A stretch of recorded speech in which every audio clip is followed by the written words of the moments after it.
Final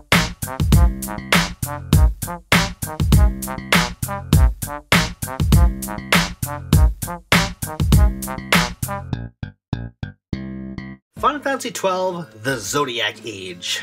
Alright, so how do I review you? There's a lot to unpack here pertaining to the main game, the extras, and my personal life. Let's first start with my history all the way back to the game's launch on October 31st, 2006. Strange day to release an RPG without any ties to the spooky holiday, but whatever. This was my first semester in college when my workload started to get crazy and I had less time for video games.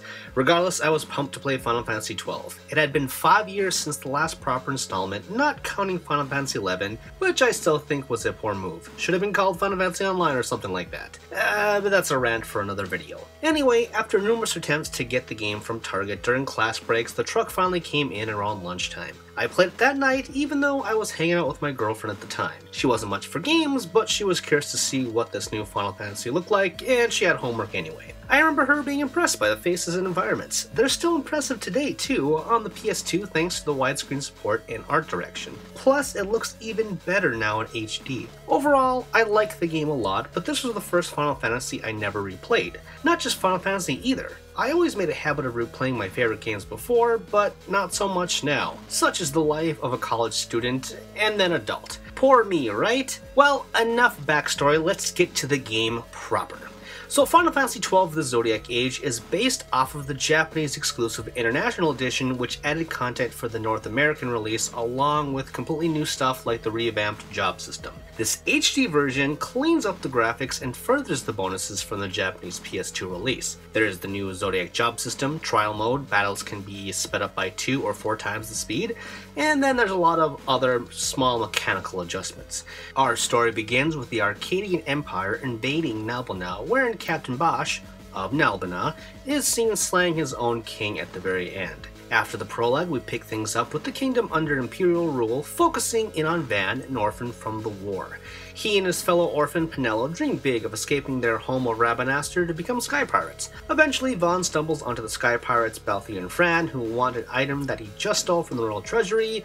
This then leads them to the lost princess Ash, who is trying to regain control of her fallen kingdom, and Bosch, who was labeled as the Kingslayer but was actually betrayed by his twin brother, and that's basically how everyone meets up. The main focus is Ash trying to reclaim the kingdom through various means. While some characters do get their moments, it's clear that Van and Penelo are just along for the ride, awkwardly crammed into this political story. Despite the lack of character depth, it's a good tale about 2/3 the way through until the plot sort of takes a backseat, and then all of a sudden, you're at the end. Final Fantasy XII was plagued with delays due to the original director, Yasumi Matsuno, dropping in and out due to health issues. So you can kind of tell where certain aspects were pieced together with the other directors and producers.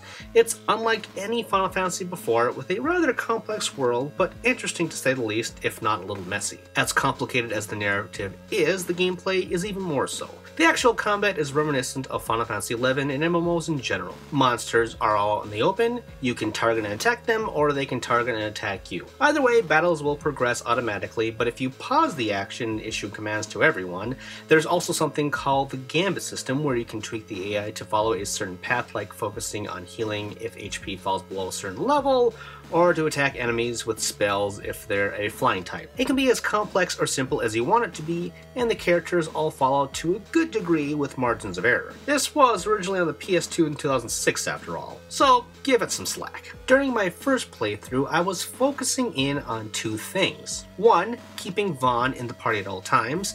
The game began with his brother and then him, so I thought for sure he'd be the main focus. Boy was I wrong by the end, not to mention how annoying he became. Second, I wanted to control my party manually, which I soon grew to learn was tedious work. I then decided on 2 Gambit controlled characters, and my party lead, aka Van, would be controlled manually by me. Still tedious, but it was better, and that's how I really played the original game. This time around, Van was out of my party as soon as I could replace him. Instead, Ash was now my main party leader. Also, everyone had gamuts on at all times, and I was more meticulous about each setting. Tackle on the 4x speed and I zipped through battles like it was nothing. Perhaps a bit too easily. I say that because the original game was a beast, and I oftentimes had to grind to gain experience points, license points, and gold. I also made sure to always use my limit breaks, or quickenings as they're called in 12, for every boss. With side quests it took me around 80 hours. This time, I finished the game in less than 30 hours without doing that much of side content, but still. I also barely used quickenings, so the speed and relax level were nice since I already beat it a long time ago, but I do have a problem with the mechanics behind the new battle system. In the original game, every character had the same board, but started somewhere differently to suit their character best. Vaughn, for example, started around daggers and thievery skills. Points earned during battle could be used to obtain stat boosts like more HP, or the ability to use certain techniques like magic and even armor. Everything was behind a paywall, as it were, and eventually everyone would become the same if you mastered it. Which, like Final Fantasy X Sphere Grid, wasn't easy. While forking over hard-earned points just so you can use a helmet sounds lame, I didn't mind it. Sure, you could have your characters follow the same path, but that choice was up to you. Also, I should mention, actually leveling up doesn't matter that much. If you have a level 30 Balthier and a level 10 Fran using the same armor, they're pretty much evenly matched.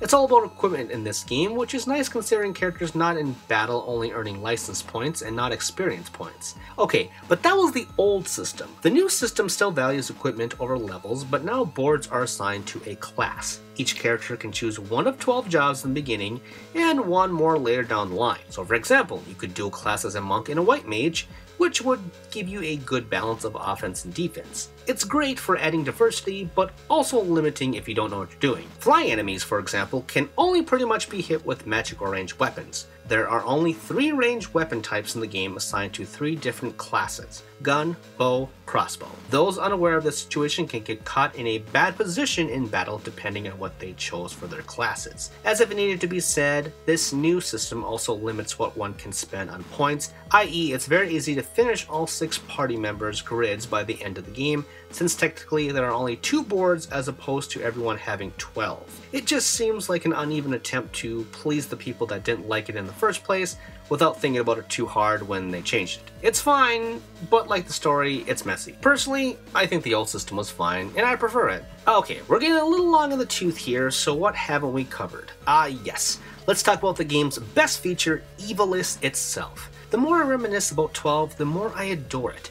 12 has magnificent world building, even though it's not necessarily spelled out for you. By that I mean 12 feels lived in, with a diverse set of races and lands to explore. Sure, these areas are bordered up by segmented territories, but again, it was a PS2 game, so limitations are understandable. There's a lot to do with all the hunt quests, and monsters feel dangerous. Too bad a lot of the creatures are just palette swaps for one another. Again, limitations. The music is somewhat forgettable outside of the game, but amazing in it nonetheless. It's just not catchy. As I said way earlier, this game looked great back in 2006, and even better today. Sure, some of the texture remodeling isn't great, like in the cutscenes, but for the most part, 12 is still a magnificent beast to behold. And that's pretty much everything I have to say. So while everything hasn't been fixed from the original, I still can't get over how amazing this game is. Yeah, the story falls apart, the new job system is wonky, but the gorgeous visuals, breathtaking landscapes, and all of the quality of life features like the autosaves and fast forward button are just fantastic. If you missed out on the game originally, prepare yourself for a treat. No, it's not like the classic Final Fantasies, but what does that even mean? Throw out your ideas of what a Final Fantasy game should be, and just take 12 as it is. A stunning, yet flawed, masterpiece. Did you know that was a ReActionExaminer video? If you liked it, you should subscribe to me to keep up with everything that I'm doing. Also, if you have some other interests, like sex for example, check out Tum Ups, which is a comedy sex podcast thing wherein my best friend and I check out the weird and abnormal and the erotic. And of course, you should support me on Patreon because, hey, I want to make the channel better and I want your help to do so. Plus, if you want to check out my writing, check out Game Jerk, where I have archives and new stuff for all projects, okay? You can find all the stuff and more in the description with the links below. Thanks for watching, and I will see you all next time.